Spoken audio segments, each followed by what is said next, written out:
Justru saya yang jadi bingung, apa hubungannya? Kalau kemudian itu acara politik mungkin ada kaitannya dengan elektabilitas para capres. Tapi kalau misalnya tidak, harusnya tidak perlu dikait-kaitkan.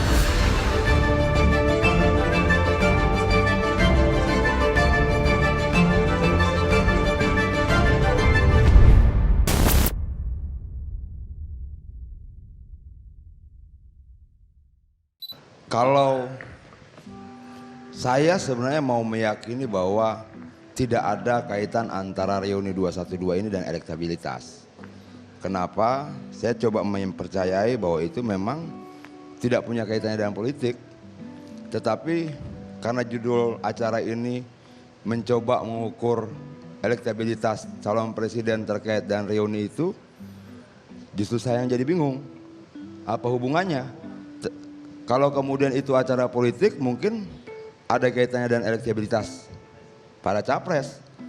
Tapi kalau misalnya tidak, harusnya tidak perlu dikait-kaitkan. Menurut saya itu pertama, Bang Karni. Nah terus yang kedua, tentang survei. Dari sekian banyak survei memang yang di bawah 50% baru surveinya Median ya. Dan memang beberapa kali misalnya contohnya 26 Juni 2014 Median juga mengatakan bahwa Jokowi kalah.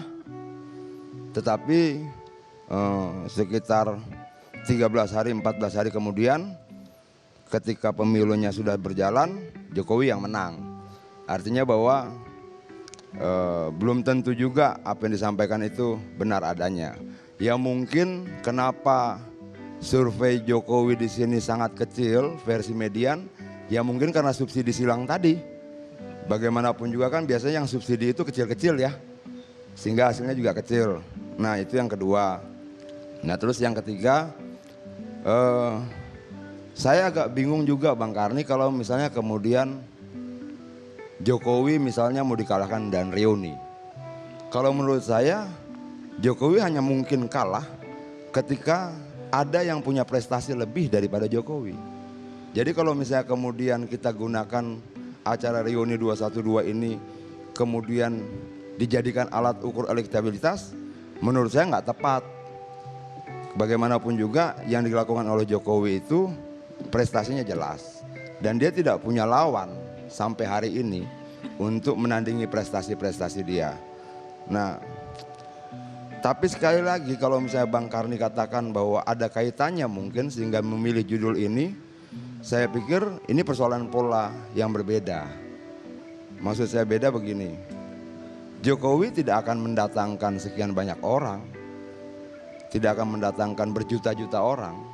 Tapi menurut saya Jokowi lah yang akan mendatangi berjuta-juta orang. Dia lah yang akan mendatangi berjuta-juta rumah. Dia akan menyentuh berjuta-juta orang dan itu pola yang sejak lama dia lakukan dan belusukan toh. Jadi jangan kita berpikir bahwa kemudian kita gagap, panik, khawatir lalu membuat tandingan yang lebih besar, enggak. Saya percaya bahwa pilihan yang akan dilakukan Jokowi bukan mendatangkan berjuta-juta orang tapi mendatangi berjuta-juta orang yang lain. Di desa-desa, di kampung-kampung, di berbagai provinsi dan itu dibuktikan kemarin. Dia bersepeda, dia ketika kemudian orang mencaci maki dia tetap membagikan listrik buat rakyat. Ketika orang mencaci maki dia tetap memberikan sertifikat buat rakyat. Nah kalau apa yang disampaikan oleh abang kita tadi soal kebebasan pers itu punya banyak persepsi ya. Ketika mewajibkan pemberitaan juga itu melanggar kebebasan pers Bang, nggak bisa.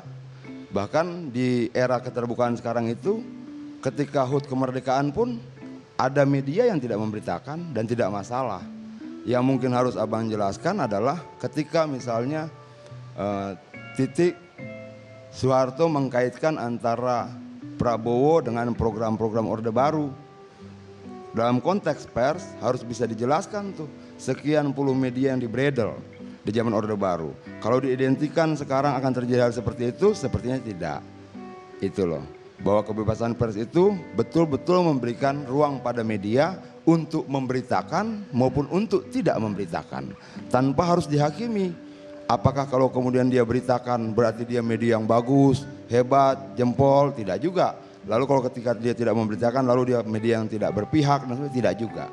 Tidak sesederhana itu menurut saya kita menghakimi media, kecuali abang memang mau mewarisi represivitas ala Orde Baru yang kemudian menghakimi kebebasan pers seperti itu. Ketika dia tidak diberitakan, tidak fair. Ketika diberitakan, hebat, top, dan sebagainya. Enggak seperti itulah cara pandang kita, karena abang juga orang media tentunya. Nah, yang berikutnya menurut saya bagaimanapun juga ketika banyak orang mencela Jokowi, orang bilang dia presiden kerempeng, kalau Fadlizon bilang dia presiden pelangap-longo, tapi mau setuju tidak setuju, pelangap-longo ya, iya dulu, iya nggak langsung ya, tapi arahnya ke sana kan, iya, nggak apa-apa kan kita tahu arahnya, tidak masalah. Nah, nggak apa-apa. Nah, kalau menurut saya, mau dia kerempeng, mau dia pelangap-longo, tapi yang kerempeng dan pelangap-longo itulah yang membagikan 9 juta sertifikat buat rakyat. Yang kerempeng, yang pelangap-longo itulah yang membangun 4.000 km jalan buat rakyat, yang membangun 1 juta rumah buat rakyat, yang betul-betul kemudian memperjuangkan satu harga BBM di Papua, di Jawa, dan di berbagai tempat yang lain. Mereka yang menghina presiden itu yang menurut saya belum berbuat apa-apa. Contohnya misalnya kalau kita bicara presiden dan DPR itu sama-sama lembaga tinggi negara. Sebagai pimpinan DPR harusnya malu ketika kemudian banyak media sekarang sedang menyerang DPR karena tidak punya prestasi apa-apa gitu loh. Nah, saya agak sedih bagaimana pimpinan DPR yang menurut publik tidak punya prestasi apa-apa, coba kemudian mendegradasi Jokowi yang sangat syarat dengan prestasi. Itu juga tidak fair. Saya juga anggota DPR, bos. Artinya kita bisa buka-bukaan banyak tentang DPR kalau memang kita mau buka-bukaan. Tapi saya tidak mau, kenapa? Saya coba menjaga marwah DPR dan marwah presiden sebagai sesama lembaga tinggi negara, produk pemilu yang dipilih langsung oleh rakyat. Bagaimanapun juga menurut saya ada koridor kita berdemokrasi di mana nilai-nilai etis itu juga harus kita jaga. Nggak bisa kita menggunakan atas nama kebebasan mencaci maki orang, atas nama kebebasan memfitnah orang, atas nama kebebasan menyebarkan kebohongan dan sebagainya. Atas nama kebebasan kita menghakimi kepintaran orang, kecerdasan orang dan sebagainya. Kebebasan itu bukan seperti itu. Kebebasan yang kita perjuangkan dulu ketika saya di jalan dan Pak Fadlizon ada di MPR saat itu, karena setahu saya Pak Fadlizon ini juga diangkat sebagai utusan golongan ya. Tahun 98 dari pemilu 97 yang angkat kalau tidak salah Soeharto. Kalau tidak salah, iya betul. Ya betul, dan saya waktu itu di jalan. Jadi saya lebih memahami persis tentang kebebasan yang kita perjuangkan tentunya. Nah, itu yang saya harapkan beginilah. Kalau memang kita mau berkompetisi, ayo kita berkompetisi dengan baik. Kalau memang kita mau memilih presiden, ayo kita sama-sama memaparkan visi dan misi. Bahwa kemudian sebelah sana sampai hari ini saya belum tahu program-programnya apa, saya belum tahu visi misinya apa, dan rakyat juga tidak tahu visi misinya apa. Baiknya itu yang dibuat, itu yang disampaikan langsung pada rakyat. Bagaimanapun juga Jokowi tidak perlu berbicara terlalu banyak tentang visi misi lagi sebenarnya, karena sudah jelas apa yang dilakukan betul-betul untuk kepentingan rakyat. Banyak orang kemudian mengatakan, ngapain sih kita bangun jalan, emangnya rakyat mau makan aspal, emangnya rakyat mau makan semen. Tapi menurut saya bagaimanapun juga kita tidak mungkin membangun apapun tanpa jalan. Nggak mungkin kita bangun pabrik tanpa jalan, nggak mungkin kita bangun industri perkebunan tanpa jalan, tidak mungkin kita bangun sawah tanpa jalan, tidak mungkin kita membangun distribusi apapun tanpa jalan. Artinya pilihan yang dilakukan oleh Jokowi sudah sangat tepat. Nah, persoalannya adalah mau nggak kita jujur mengakui itu? Orang menakut-nakuti sekarang pada rakyat bahwa hutang kita sudah sangat besar. Tapi sebenarnya tingkat kebahayaan utang, perbandingannya dengan rasio PDB dan sebagainya yang membuatkan DPR, Bang Karni. DPR membuat sebuah undang-undang yang mengatakan bahwa kalau rasio perbandingnya belum sampai 60%, belum bisa dikatakan berbahaya. Tapi anehnya DPR juga yang kemudian mengatakan sudah berbahaya. Ini tidak konsisten juga menurut saya teman-teman di DPR dalam melihat tentang hutang. Kalau kita berbicara tentang ekonomi, ekonomi apa yang dikhawatirkan? Sampai hari ini ketika kemudian orang bilang reuni 212 ini bisa berdampak terhadap elektabilitas, sambil kita menunggu hasil survei, kita lihat sebenarnya apa yang paling sensitif ketika ada sebuah akumulasi massa sangat besar. Biasanya nilai tukar rupiah terhadap dolar. Sampai hari ini fine-fine saja. Justru nilai tukar semakin menguat dari hari ke hari. Artinya bahwa secara ekonomi tidak berdampak, secara elektabilitas pun menurut saya tidak berdampak buruk terhadap Jokowi. Kenapa? Rakyat akan melihat bagaimana kemudian Jokowi sebagai presiden yang paling sering dihina oleh orang itu ternyata mampu kemudian menjaga Indonesia tetap kondusif saat menjelang pemilu yang diselenggarakan bersamaan dengan Pileg. Itu juga sebuah nilai tersendiri buat Jokowi. Belum tentu misalnya kemudian ketika dia digantikan akan mampu seperti itu. Nah, banyak hal yang perlu dijelaskan ketika kemudian kita berbicara panjang lebar keterkaitan dengan Orde Baru. Seperti misalnya begini, banyak orang berbicara tentang LGBT. Di zaman saya Bang Karni, teman-teman aktivis 98 dulu, kita sempat menyebutkan sebuah gedung di depan Monas sana sebagai monumen LGBT, monumen gay, karena bentuknya sangat persis dengan alat kelamin laki-laki. Itu dibangun di zaman siapa? Itu dibangun di zaman Soeharto tahun 94-95. Artinya bahwa ketika orang sekarang berbicara LGBT muncul menjamur di zaman Jokowi, saya bilang tidak. Di zaman Soeharto sudah ada gedungnya setinggi 92 meter, 24 tingkat. Bentuknya sangat persis seperti alat kelamin laki-laki. Itu harus dijelaskan. Dan masih banyak juga yang harus dijelaskan oleh tim pemenangan Prabowo. Terkait misalnya teman-teman kita yang hilang, kemana mereka? Itu loh. Lalu apakah mampu kemudian tim pemenangan Prabowo ini menjadi sebuah tim yang solid?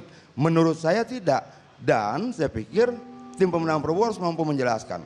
Apa mungkin misalnya SBY yang menandatangani surat pemberhentian Prabowo bisa kemudian menjadi tim pemenangan Prabowo begitu? Menurut saya tidak.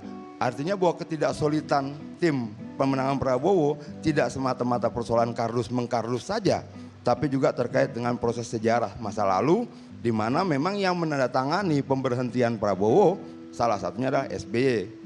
Nah, itu juga harus dijelaskan. Harus banyak juga yang dijelaskan oleh teman-teman tim pemenangan Prabowo ketika titik mengkaitkan antara Prabowo dengan program-program Orde Baru. Program apa saja misalnya? Perampasan tanah rakyat yang sangat banyak yang sampai sekarang belum selesai, penghilangan paksa, penculikan paksa, pembantaian manusia yang sangat banyak, Dom Aceh, Dom Papua, kasus Talang Sari, Kedung Ombo dan lain sebagainya. Yang kemudian harus diwariskan sampai sekarang. Siapa sih yang tidak kena di zaman Orde Baru? Buruh ada korbannya, siapa? Marsina. Wartawan ada korbannya, siapa? Udin. Mahasiswa sangat banyak. Bahkan mahasiswa di Sulawesi Selatan yang dulu cuma menuntut ongkos PT-PT tidak naik Rp50, 3 orang harus meninggal dunia.